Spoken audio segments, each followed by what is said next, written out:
Breaking news. ఒక మహిళ వల్ల ఒక 14 ఏళ్ల బాలిక అతి దారుణంగా చనిపోయింది ఒక రోడ్ యాక్సిడెంట్ లో. అసలు ఏమైంది, దీనికి గల కారణాలు ఏంటో కూడా మనం తెలుసుకునే ప్రయత్నం చేద్దాం. ఆ మహిళ ఎవరైతే ఉన్నారో ఆమె పేరు సంస్కృతి. ఆమె డ్రింక్ చేసి ఆ మధ్యమత్తులో ఒక కార్ ని రాంగ్ రూట్ లో తీసుకుని వస్తుంది. అంతా కూడా జైపూర్ లో జరిగింది, రాజస్థాన్ దగ్గర. సో అదే టైంలో ఆ స్కూటీ పైన వస్తున్న ముగ్గురు, అలాగే అసీమా ఎవరైతే 14 ఏళ్ల బాలిక ఉందో చనిపోయిందో అసీమా, అలాగే వాళ్ళ ఫాదర్ ఇస్లాముద్దీన్, అలాగే కజిన్. సో వీళ్ళ ముగ్గురు కూడా ఆ రూట్ లో వెళ్తున్నారు. రాంగ్ రూట్ లో వచ్చి సంస్కృతి వాళ్ళని ఢీ కొట్టింది. వెంటనే స్పాట్ లోనే ఆ 14 ఏళ్ల బాలిక అసీమా చనిపోయిందంటూ కూడా చెప్తున్నారు. అలాగే అక్కడున్న స్థానికులు వెంటనే సంస్కృతిని పట్టుకునే ప్రయత్నం చేశారు, కొట్టే ప్రయత్నం కూడా చేశారు. వెంటనే పోలీసులు వచ్చారు. తర్వాత ఒకసారి మనం వీడియో చూస్తే పూర్తిగా అర్థమవుతుంది, తను బ్రతిమలాడుతుంది, దయచేసి నన్ను వదిలేయని చెప్పేసి. సో కనీసం కూడా ఆమెకి జ్ఞానం లేకుండా రాంగ్ రూట్ లో వచ్చి ఆ బాలికను గుద్దేసి వాళ్ళ ఫ్యామిలీని మొత్తం తీవ్ర విషాదంలో అయితే నింపేసింది. పైగా అక్కడి నుంచి తప్పించుకేందుకు కూడా ప్రయత్నించింది. ఆమెతో పాటు మరొక మహిళ కూడా ఉంది, ఆమె కూడా డ్రింక్ చేస్తుంది. సో మొత్తం ఆ కారులో నలుగురు ఉన్నారంటూ కూడా చెప్తున్నారు. డ్రైవర్స్ ని కూడా అదుపులోకి తీసుకున్నామంటూ చెప్తున్నారు. సో ప్రస్తుతం ఆమెనైతే ఆ పోలీస్ స్టేషన్ కి తరలించారు. మరి ఖచ్చితంగా విచారణ చేస్తారు, తర్వాత తనని అరెస్ట్ చేసే అవకాశం కూడా ఉంది. అసలు పూర్తి విషయాలు ఏంటో మనం తెలుసుకునే ప్రయత్నం చేద్దాం. ప్రస్తుతం ఇదే విషయాన్ని మనతో పాటు డిస్కస్ చేయడానికి మా ప్రతినిధి ప్రియాంక ఉన్నారు. ఒకసారి ఆమెతో మాట్లాడే ప్రయత్నం చేద్దాం. ప్రియాంక, చెప్పండి, అసలు ఏం జరిగింది, ఎలా జరిగింది, వాళ్ళు ఎక్కడి నుంచి వస్తున్నారో అసలు ఏంటి? తేజ 14-year-old అసీమా ఈ యాక్సిడెంట్ లో చనిపోవడం జరిగింది. పూర్తి వివరాల్లోకి వెళ్తే ఇది రాజస్థాన్ జైపూర్ లో జరిగిందనమాట. అది రాత్రి midnight 12:30 టైంలో అయ్యింది. మొత్తం రీజన్ ఏంటి అని అంటే కనుక సంస్కృతి అనే ఆవిడ కార్ డ్రైవ్ చేస్తూ, అది కూడా డ్రంక్ అండ్ డ్రైవ్ లో ఎక్కడ తను దొరికిపోతుందో అని చెప్పి భయానికి ఆల్రెడీ పోలీసులు అక్కడ డ్రంక్ అండ్ డ్రైవ్ పట్టుకుంటూ ఉన్నారు. అది తప్పించుకోవడానికని రాంగ్ రూట్ లో తను రావడం జరిగింది. అదే రూట్ లో అసీమా వాళ్ళ ఫాదర్ కజిన్ తో బండి మీద వెళ్ళటం జరిగింది. అయితే ఇక్కడ ఇద్దరిది మిస్టేక్ ఉందనే చెప్పుకోవాలి తేజ. అసీమా 14-year-old అమ్మాయి అన్నమాట.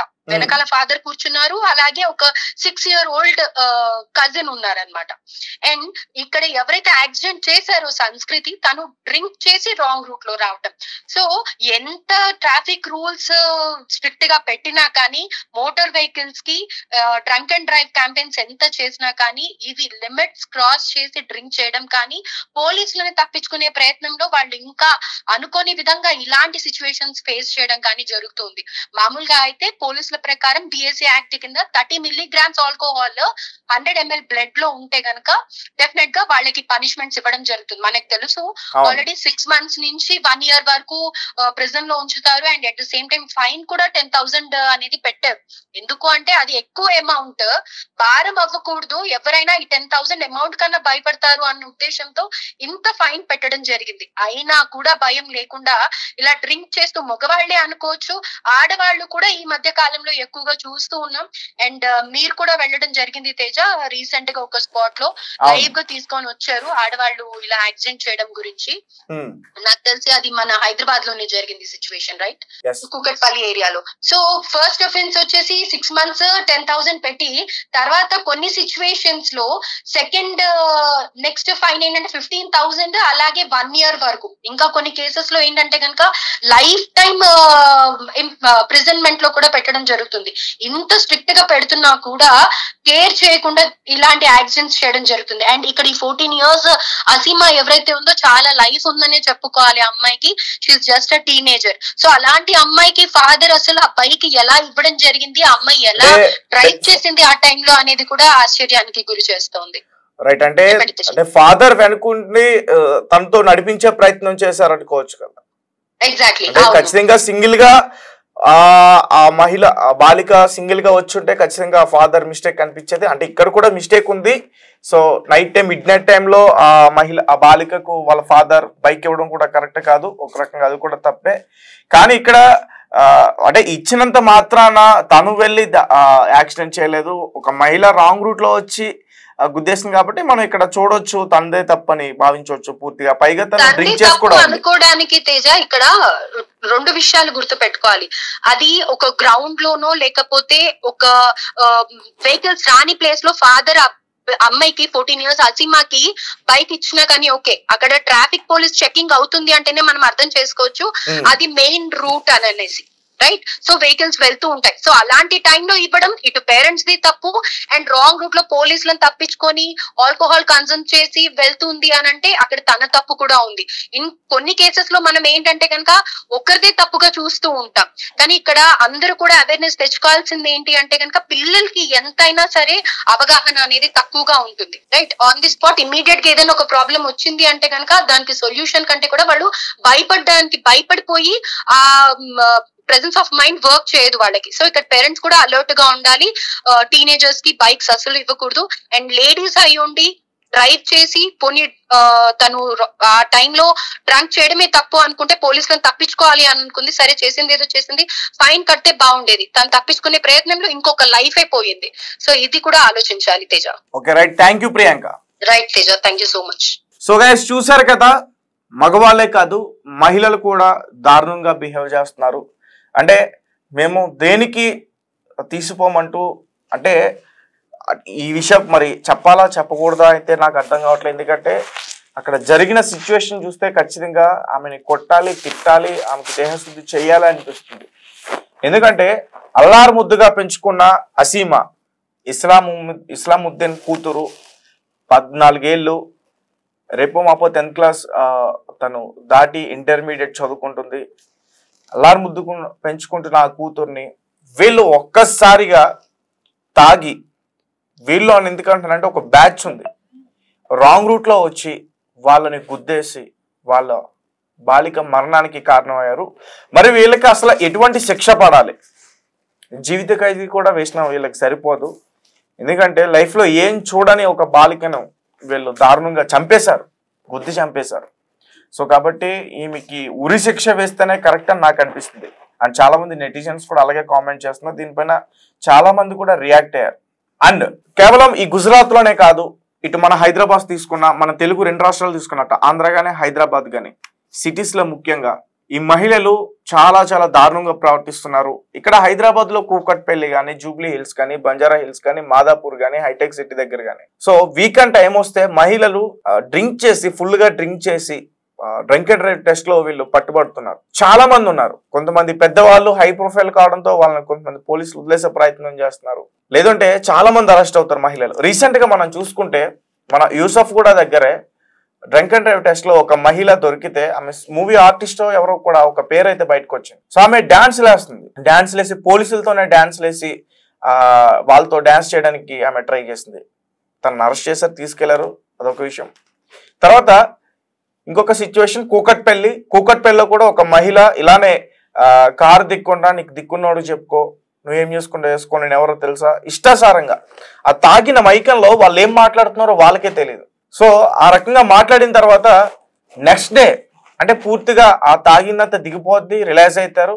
సో తర్వాత పోలీసులు కాళ్ళు పట్టుకునే ప్రయత్నం చేస్తారు, మీడియా వాళ్ళు కాళ్ళు పట్టుకునే ప్రయత్నం చేస్తారు. లేదంటే మేము చనిపోతాం, మేము సూసైడ్ చేసుకుంటాం, దయచేసి ఆ వీడియోని, అవి క్లిప్స్ని డిలీట్ చేయని చెప్పేసి బ్రతిమలాడతారు. నిజంగా జరిగింది, నాకే జరిగింది.